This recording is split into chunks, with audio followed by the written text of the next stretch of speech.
غازی صاحب اب تک ادا سائی نہیں آیا، کیا آپ کے لیے کھانا لے آؤں؟ زلیخا کی مترنم آواز اسے خیالات کی دنیا سے واپس لے آئی۔ زلیخا انور کی چھوٹی بہن تھی۔ چند دن کے اندر وہ انور کی پوری فیملی سے واقف ہو گیا تھا۔ یہ فیملی انور، اس کی بیوی سکینہ، 2 بچوں اور اس کی چھوٹی بہن زلیخا پر مشتمل تھی۔ اسماعیل اس کے دلکش سراپے سے نظریں چراتے ہوئے بولا، نہیں، انہی کے ساتھ کھاؤں گا، میں نے کون سا حل چلایا ہے کہ مجھے بھوک لگے گی؟ وہ بے تکلفی پیدا کرتے ہوئے بولی، پھر بھی میرا پوچھنا تو فرض ہے نا؟ مگر جواباً وہ خاموشی رہا کہ وہ اس کے میزبان اور محسن کی بہن تھی۔ ایک ایک کے لیکچروں نے گو اس کے ذہن کی کایا پلٹ دی تھی اور جوان عورت کو دیکھ کر اس کے ذہن میں فقط ایک ہی جذبہ پیدا ہوتا تھا، لیکن اس کے ساتھ خود پہ کنٹرول رکھنا اور حالات کے مطابق اپنی خواہشات کو لگام دینا بھی اس نے ایک سے ہی سیکھا تھا۔ اس کی خاموشی کو خاطر میں نہ لاتے ہوئے اس نے سلسلہ کلام جاری رکھا، ادا کافی لیٹ ہو گیا ہے۔ اسماعیل اٹھتے ہوئے بولا، میں دیکھ لیتا ہوں۔ زلیخا سے جان چھڑانے کا اس سے بہتر طریقہ اور کوئی نہیں تھا کہ وہ انور کی تلاش کے بہانے اوطاق سے نکل آتا۔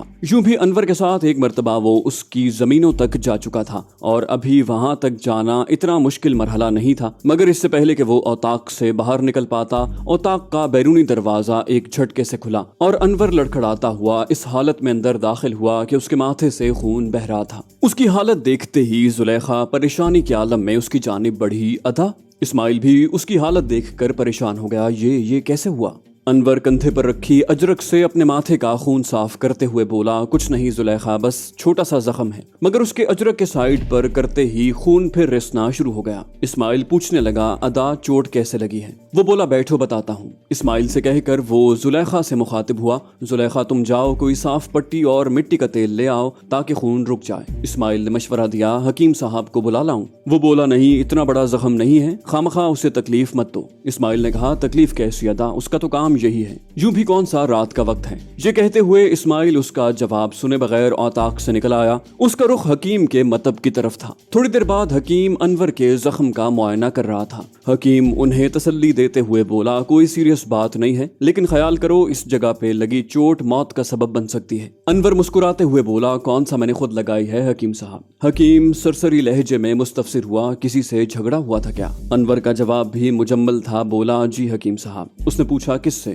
وہ بولا، خیر دین سے۔ حکیم صاحب نے حیرانی سے پوچھا، تم دونوں کے تعلقات تو کافی اچھے تھے۔ انور بولا، بس حکیم صاحب، تعلقات بگڑتے دیر نہیں لگتی۔ اور حکیم صاحب اس بات میں سر ہلا کر اپنا تھیلا سنبھالنے لگا۔ اس کے رخصت ہوتے ہی اسماعیل اس کے سامنے پڑی چارپائی پر بیٹھ گیا۔ یہ خیر دین کون ہے ادا، اور جھگڑے کی وجہ کیا ہے؟ انور بولا، غازی شاہ، جس طرح کراچی میں سیٹھ فاضل ہے نا، اسی طرح گوٹ صدرو میں بھی ایک خبیث شخص موجود ہے، یہ سارا کیا دھرا اس کا ہے۔ خیر دین کا کیا ہے، وہ تو ایک معمولی مہرہ ہے۔ اسماعیل نے کہا، میں سمجھا نہیں ادا۔ انور بولا، غازی شاہ وڈیرا گوٹ کا سائیں ہوتا ہے، عزتوں کا محافظ، مگر جب اس کی نیت میں فتور آ جائے تو پھر عزتیں محفوظ نہیں رہا کرتی، اور عزت داروں کو اس لیے تنگ کیا جاتا ہے کہ وہ اپنی عزت کی رکھوالی کیوں کرتے ہیں۔ یہ ساری تمہید سننے کے بعد بھی اسماعیل شاہ کو واضح نہ ہو پایا کہ وہ کیا کہنا چاہتا ہے۔ اسماعیل شاہ کے تاثرات دیکھ کر انور دوبارہ گویا ہوا، مجھے پتا ہے غازی شاہ تمہیں میری بات سمجھ نہیں آئی۔ وہ بولا، جی ادا انور نے کہا، اچھا میں تمہیں تفصیلاً بتاتا ہوں۔ ایک لمحے کے لیے رک کر اس نے الفاظ کو ترتیب دیا اور پھر بولا، غازی شاہ وڈیرا الیار شاہ بہت نیک تینت، ایماندار اور خدا ترس انسان تھا۔ اس کے دور میں گوٹ صدرو امن کا گہوارہ تھا۔ اس کی آنکھیں بند ہوتے ہی اس کا اکلوتا بیٹا حیدر علی شاہ وڈیرا بنا۔ حیدر علی اپنے باپ کے بالکل الٹ ہے، نہ بڑوں کی تمیز نہ چھوٹوں کا خیال، حرص و ہوس کا پجاری، شان و شوکت دکھانے کے خبط میں مبتلا، اور سب سے بڑھ کر گوٹ کی عزت دار، معصوم اور شریف لڑکیوں کی عصمت کا شکاری۔ جو لڑکی اسے پسند آ جائے، گھر کے کام کاج کے بہانے اسے حویلی میں بلا لیتا ہے اور پھر اسے کسی کو آنکھ دکھانے کے قابل نہیں چھوڑتا۔ یوں بھی گاؤں کی ساری لڑکیوں کو اپنی رعایا سمجھتے ہوئے وہ ان پر اپنا ہر قسم کا تصرف جائز سمجھتا ہے۔ پچھلے سال اس خبیث کی نظر زلیخا پر پڑی اور اپنی ہوس کا نشانہ بنانے کے لیے اس نے زلیخا کو اپنی ماں کی خدمت کے لیے بلوا لیا۔ اس کا سب سے بڑا بہانہ ہی یہی ہوتا ہے کہ کسی بھی متمول گھرانے کی عورت کو بلانے کے لیے لیے اپنی ماں کی خدمت کا عذر پیش کرتا ہے۔ مجھے پہلے سے اس کے اس ہیلے کا علم تھا۔ میں نے بجائے زلیخا کے اپنی بیوی اس کے گھر بھیج دی، کیونکہ صاف انکار کرنا مصلحت کے خلاف تھا۔ یہ بات وڈیرے کی طبع نازک پر گراں گزری اور اس نے ہیلے بہانے سے مجھے تنگ کرنا شروع کر دیا۔ میرے اڑوسی پڑوسی زمینداروں کو میرے خلاف اکسایا۔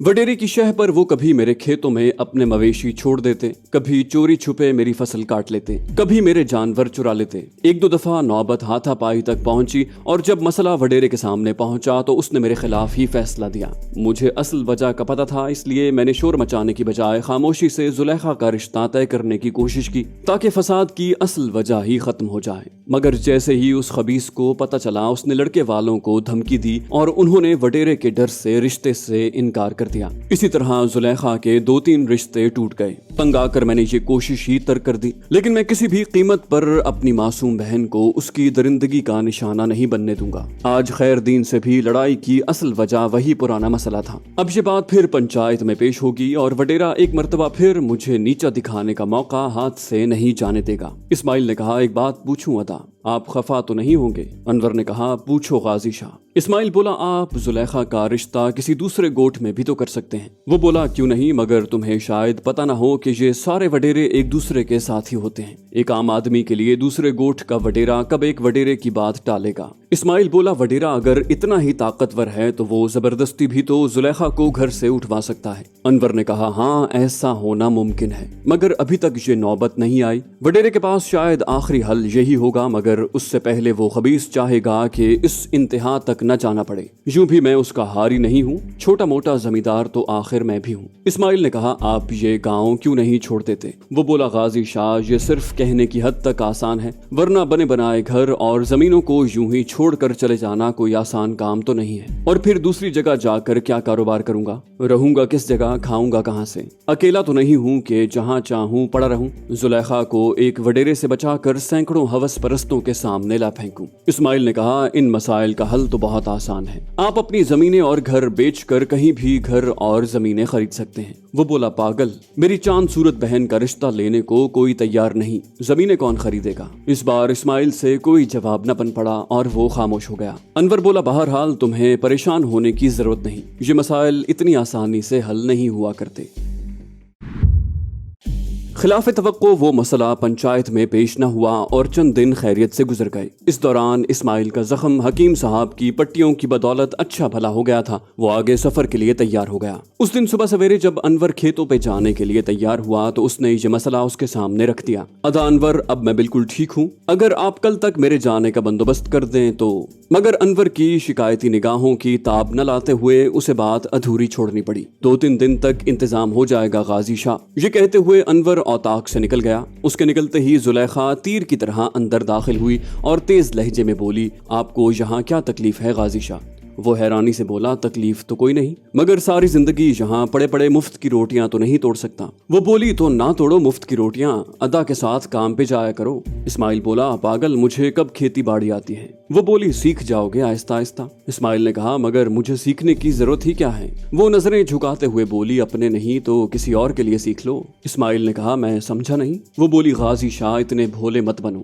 وہ دوپٹہ انگلی پہ لپیٹنے لگی۔ اسماعیل شاہ بچہ نہیں تھا۔ پہلے ہی دن سے زلیخا کا التفات اس کی تجربہ کار نگاہوں سے مخفی نہیں تھا، لیکن اتنی خوبصورت اور دلکشی کے باوجود وہ اس کی منزل نہیں بن سکتی تھی۔ وہ بولا، زلیخا، میں بھولا نہیں ہوں، لیکن تم میری مجبوریوں کو نہیں جانتی۔ وہ بولی، ادا نے آپ کی ساری کہانی مجھے سنا دی ہے، اس میں کوئی ایسی بات تو نہیں ہے کہ میں اس کہانی میں فٹ نہ ہو سکوں۔ اسماعیل بولا، وہ خود میرے بارے میں مکمل نہیں جانتا، تمہیں اس نے کیا بتایا ہوگا؟ وہ بولی، جو کہانی اسے آپ نے سنائی ہے وہی سب کچھ اس نے مجھے بتا دیا ہے۔ اسماعیل نے کہا، دیکھو زلیخا، وہ تصویر کا صرف ایک رخ ہے۔ وہ بولی، تو دوسرا رخ کیا ہے؟ اسماعیل بولا، میں نے کراچی واپس جا کر اپنے والدین اور بہن کے قاتل کے خلاف زندگی اور موت کی جنگ لڑنی ہے، جبکہ وہ کراچی کا ایک با اثر شخص ہے۔ اس لحاظ سے میری زندگی کے چانس بہت کم ہیں اور میں اپنے ساتھ ایک معصوم لڑکی کی زندگی داؤ پہ نہیں لگا سکتا۔ وہ فلسفیانہ لہجے میں بولی، جس کی عزت ہی داؤ پہ لگی ہو